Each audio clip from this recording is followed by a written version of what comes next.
All right, Nick, let's talk about the Los Angeles Rams. It's that time of year, new league year right around the corner. Free agency is about to open up. It's an exciting time to be a team like the Rams because the Rams, they're pretty good, but there are some opportunities for them to upgrade, some holes that they need to fill on this roster. With 55, you heard me right, $55 million burning a hole in their pocket. I think there's a really great opportunity for them to get some quality free agents on this team. And we've got some great fits for this Rams team that we have selected that we think would make them even better. But, Nick, without further ado, why don't you get us started? What's the first group you're looking at for the Rams?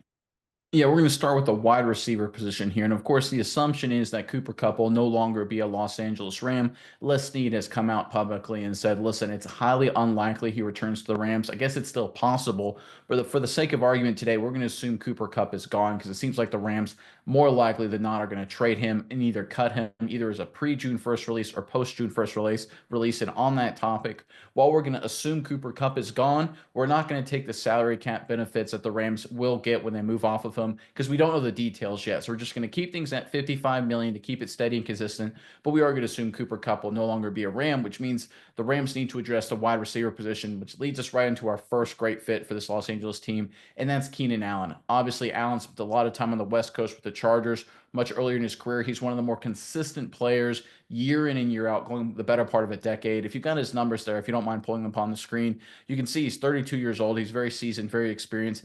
His PFF grades there are far from ideal, but let's remember the Bears offense last year, which Keenan Allen was a part of, was an absolute disaster. Fired head coach midway through the season, promoted offensive coordinator. That didn't help things at all. Leaky offensive line, rookie quarterback, rookie wide receiver paired with Keenan Allen just was a disaster waiting to happen. Tough division. So these numbers here are far from what Keenan Allen can still bring to the table. But talking about him, 64.4 overall, 68.2 as a receiving grade, 53.5 with a PFF drop grade. Again, far from ideal numbers, but I think Keenan Allen still caught, I believe, 70 passes last season. Incredibly productive, great route runner. He's the kind of guy that veteran quarterbacks like Matthew Stafford would love to work with.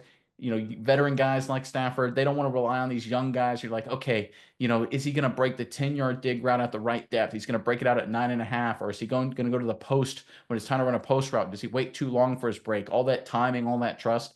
The young guys, it takes a long time to get there. Brady and Aaron Rodgers, and of course Stafford too. Throw him in that mix. Famously don't like young receivers, especially towards the end of their careers. Keenan Allen, no concern of that at all. He's a vet, one of the better, if not the best route runners in the NFL. Great set of hands for the most part of his career too. His valuation isn't super cheap. You're looking at 10.8 million bucks there, but it's not incredibly expensive. And obviously, with over $50 million in cap space, that's more than enough dollars to bring in a guy like Allen to pair opposite of Puka Nacua.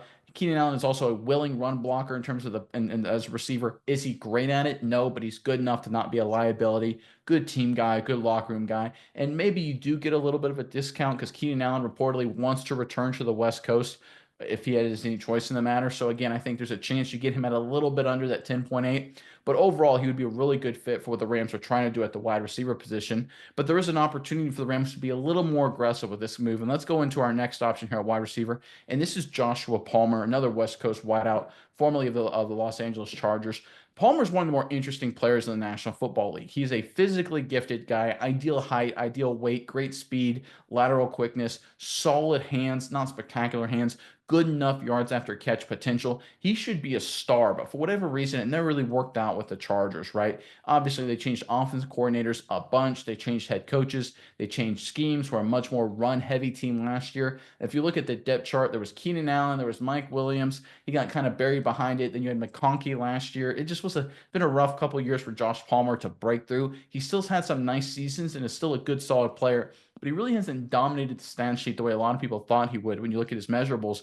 But I think you put him in the right offense. Obviously, McVay is a very smart guy. Stafford, if he can get on the same page with them, there's no reason he can't become a breakout star and take advantage of some favorable opportunities, again, opposite Nakua. And looking at Palmer's numbers there, you'll notice it's very, very similar to Keenan Allen. 67.0 overall grade, 68.3 receiving grade, 60.0 drop grade. He's younger, obviously 7 years younger at 25 years old, but a big delta there, $5.7 million valuation. So this is sort of the cheaper, riskier option, much, much lower floor, right? We know Joshua Palmer, he'll get you 30 catches. Keenan Allen may get you 70. Palmer may only get you 30, but the ceiling is that he's a superstar, right? So again, it's just about how aggressive you want to be here at the wide receiver position. I personally like Keenan Allen. We know this is a Rams team that's going to be good. They're heading to the playoffs most likely yet again. I think they need just another veteran piece in this offense, but if they want to get more aggressive, Palmer's the way to go. Yeah, Nick, I kind of agree with you here. I think there's a dichotomy of two choices here. I think when you look at a guy like Keenan Allen, Allen is definitely the guy that he's proven. He's been around the block. He knows what he's doing in a win now situation. Keenan Allen is more of a win now type of wide receiver to me. And he's still, last year, he's still proven that he's been able to be big in games.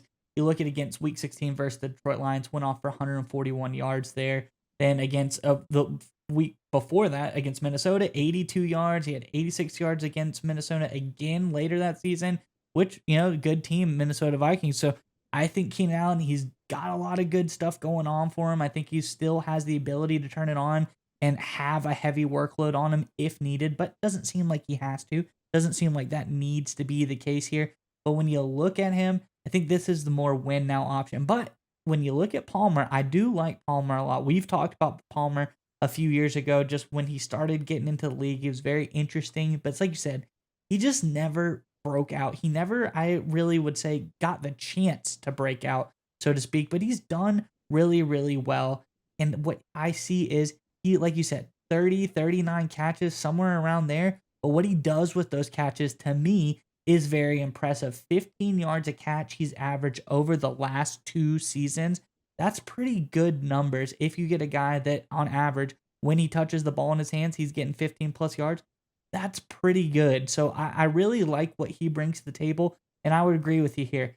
I say if the Rams are looking for a young guy that has the potential to be something special, the potential to come out and do something absolutely crazy, elevate like they did with Puka Nakua, I think you go after Palmer. But if you're saying, hey, you'd rather not gamble, because that could not happen with Palmer. He could just be another 500-yard receiving season type of guy. But if you want to say, let's not roll the dice, let's win now, Keenan Allen is definitely the guy. And I think you pay the extra money to get that sure thing. But without that, I think we move on to the next thing that the Rams need. And I think this is something that could be really, really important for this defense. A little bit of an upgrade here at the linebacker position. I think they've got some guys who've been decent. I think Omar Spates in his first year did okay, but I think you can upgrade. You want to go back to the years like when you had guys like Bobby Wagner back there. That was a special time for the Rams. Let's look at our first option here. None other than Jamie Sherwood, excuse me. I think this guy is really, really good. I think he's underrated. I think people don't realize exactly how good this guy is, because when you come to him, you look at his stats. This guy's a baller. This guy's 25 years old, 73.8 overall grade, 77.1 run defense grade, and a 66.2 coverage grade. A guy that can stop the run and drop back and cover. Usually it's a little bit bigger guy that's going to be able to stop the run like that. But if he's good in coverage too, I think that brings a special aspect to him. And at that, for someone who I think on this Jets team was very, very good, $12.6 million valuation for him. That's not paying a ton for a guy that could be a potential superstar for you at 25 years old. I think that would be a really, really interesting pickup here for the Rams. But on the flip side of things, like I said, a little bit older, a little bit more senior guy that's been around the block. Robert Spillane, I think, is another really good pickup here potential for the Rams. Spillane, let's just get right into his stats. This guy, 30 years old, like I said, a little bit older, a little bit more veterans, been around the block, was on the Raiders, was on the Buffalo Bills, did a lot of great things. But you look at him, 68.4 overall grade, 87.3 run defense grade. No one is getting by this guy. You put Derrick Henry on the field, he's going to tackle him. Then you look at his coverage grade, not necessarily the greatest, but when you look at Spillane, he's a special type of player, does one thing really good. So 48.8 coverage grade.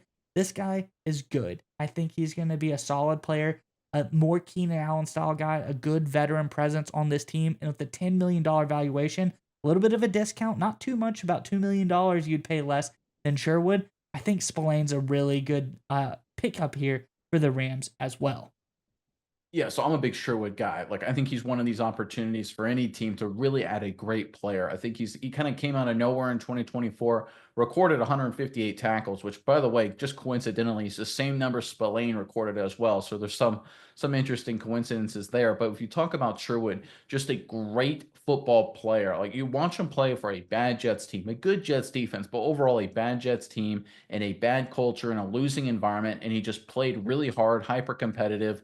This was a guy who I think would fit in perfectly with the way the Rams want to play defensively. He's smart, he's savvy, he's all about being disruptive when the moments are there. I think he's a guy that kind of benefits with a good front four in front of him in terms of lighting up the stat sheet, and that's exactly, if he comes to the Rams, what he'll have with the Rams front four, which is one of the better, maybe the best front four in the entire NFL. I think Sherwood's an underrated player. Again, he's going to get a big payday because he had the breakout season right before he hits free agency. So it's just a matter of how much dollars are you willing to give up. I personally think he's worth it. I think he's one of the great young linebackers in the NFL. I think the Rams adding him into the fold makes their front seven go from good to great immediately. But if you're looking for the discount veteran option, the savvy vet, guy who maybe wants to ring chase a little bit, how about Spillane? He spent 2 years with the Raiders. If you look at his tackling numbers, a buck 48 and a buck 58, just consistently year in and year out, 5 picks combined across the 2 seasons too.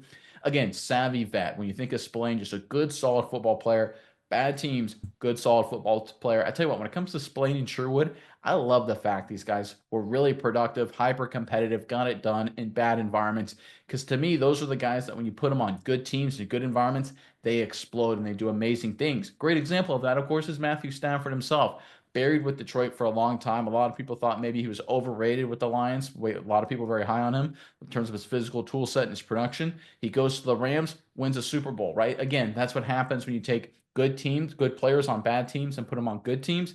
I think Sherwood and Spillane can have a very similar effect here for the Rams going forward. I personally going to like Sherwood, but I'd actually be okay with Spillane. It's a little bit different here in terms of the Rams, what they want to do strategically. It's about fit. It's about how they want to mentor young guys like Spate. So there's a lot of thinking that's going here. But I think if you just look at this in terms of pure X's and O's and who would be a better football player, Sherwood, I think to me is an outstanding future star in the National Football League. But if you want a little bit of a discount or you rely on a little bit more of a veteran presence, I think a guy like Spillane would be very, very solid and help out this front seven. When we talk about helping out this defense, though, and this is what everyone's really waiting for right now, probably watching this video, it's the back end. It's the secondary, specifically the cornerback position. That's what we're going to focus on today. Critical position of need for the Rams. Let's go ahead and get into our first guy here, if you don't mind. We've got DJ Reed. Again, we're talking New York Jets defenders, right? New York Jets, again, had a good defense. Talked about Sherwood a second ago. Reed is one of these guys that doesn't get the attention because his mate with the New York Jets was Sauce Gardner, who again got all the media attention, all the buzz, and Gardner was and is a good football player in his own right. But DJ Reed's numbers, they're pretty impressive too. If you look at his PFF grade there, 74.5 overall against the run, which by the way, I like to highlight with corners because you got to play the run in the National Football League, especially in the NFC, especially in the NFC West. 77.7. Really like to see that. Coverage grade, very solid, 72.1. Again, overall, 74.5. 28 years old, prime of his career. And here's the great part, not too expensive, only 6.3 million bucks. DJ Reed's a guy who I think is he the elite number one guy? Some people may be trying to decide that if he's worth number one money. I don't know if he is or not, but I just want him on my defensive backfield. He's a guy who can do it all. He was put in tough situations because there was a time when no one threw at Sauce Gardner. People were picking on DJ Reed, and all he did was make good, solid, fundamental football plays. I think he's one of the more, again, underrated players because just like Sherwood stuck on a bad Jets team, I like the Rams picking him up. I think he would be a great addition to their defensive backfield.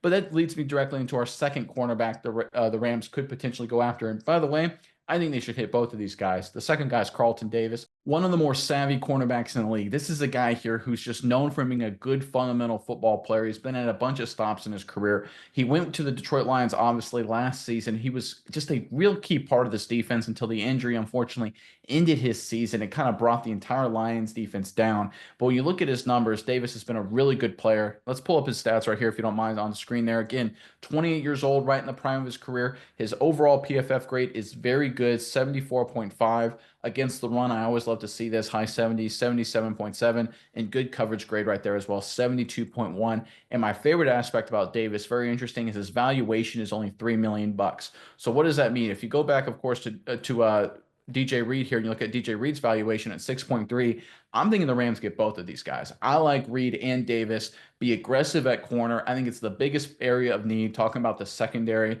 for the Los Angeles Rams, get two veteran guys. You bring them in for less than $10 million or right at $10 million total. More than enough cap space, even overpay a little bit. That's so you have to pay 15 million bucks combined for both these guys. I know Rams fans, it's going to sound like a lot, but the reality is upgrading your defensive backfield, getting your back end to pair with your great front seven there puts your defense into elite territory to championship territory. For example, if you look at the Philadelphia Eagles, everyone wants to talk about their front four, and it was outstanding, obviously so. But it was the performance on the back end, whether it was C.J. Gardner-Johnson, Cooper DeJean as a young player, Darius Slay, right? It was a lot of great coverage guys that picked up the slack when the moments and opportunities were there that allowed that front four to really dominate. The Rams really struggled with that last year. When the front four was kicking, they blew teams out the water. Of course, you look at the Minnesota Vikings playoff game. But when it had a down moment and they needed their back end to step up, like in some ways against Philadelphia, great example of that, when the opportunities were there, they couldn't make enough plays. I think strengthening your cornerback room with veteran guys, again, don't go young, you're in win now mode, go veteran guys here, is the right move here to take for the Rams. I'd be okay with either one of them, to be honest. They're both good fits. But I tell you what, if I'm Les Snead and the Rams, I get both these guys in the building as soon as possible. They're both great fits, and put your defensive backfield in championship territory. Yeah, Nick, I completely agree here, and I like the fit here of going for both of these guys because if you look around the ball for the Los Angeles Rams, offensive line is looking pretty good. Matthew Stafford at quarterback, he looks great. You look at the receiving core, basically Cup's gone, so you got Puka Nacua and one of the upgrades that we said. I love that. You look at Joshua Palmer, you look at Keenan Allen, one of those guys in this receiving core, offense now set. Check the box. Then you look at the defensive side of things. The front five, I will call it, because of this 3-4 style of defense. You've got all of the young guys, Turner, Fisk, Verse, Young, elite up there. Really something special that they've hit on up there. You upgrade one of the linebackers. There you go. You get two new corners in the building. I think this team looks really, really scary. They're already really good last year, but I think that just brings us into the next level. I think it's, like you said, Philadelphia Eagles level of defense. This team will be absolutely something to be afraid of when they hit the field because I like both of what DJ Reed and Carlton Davis bring to the table because they're both a little bit different. Davis, a little bit older, a little bit more, as you said, I like to take the word savvy, veteran type of player, but he's big. 6'1", almost 210 pounds. It's a guy in his prime. He was pretty quick, 4.5 40, but he just brings a little bit more size to the cornerback room, where DJ Reed, on the other hand, he's younger, but 5'9", 180, still that 4.5 speed. They both look like somebody that is really interesting for this team. They both bring different aspects to the table here, and I like it. They're not too expensive. I think both of them will be value additions, even with DJ Reed's a little bit more cap hit of was $6.3 million for Reed. That's still pretty bargain value for a really good corner. You bring him into this team, get a lot of good stuff done. And I think that one thing that Reed and Davis didn't get with their other opposing teams is the pass rush from this front five. These guys will make their jobs just that much easier. I think you'll see an uptick in production because the pass rush that this Rams team has with Fisk, with Verse, with Kobe Turner, with Byron Young, it's going to be unstoppable. And this team, if they have some good corners, they're just really going to elevate the pass rush. They're going to help the pass rush out, as well as the pass rush is going to help out this secondary. I think none other than that. This is just a really perfect fit around the ball. I think the Rams, you listen to us, you get some of these upgrades. This team is looking really good. So hopefully they do that. And I think the team is set up for really good situation this season. But nonetheless, you made it this far in the video. I think you enjoyed what we have to say. So check out what else we have to bring. Get all of the alerts. Hit the bell. Subscribe. Like the video. Help us out here. It's free. Helps us out a lot here. But from now, I'm Andrew. That's Nick. And this was Saturday Morning Inspection.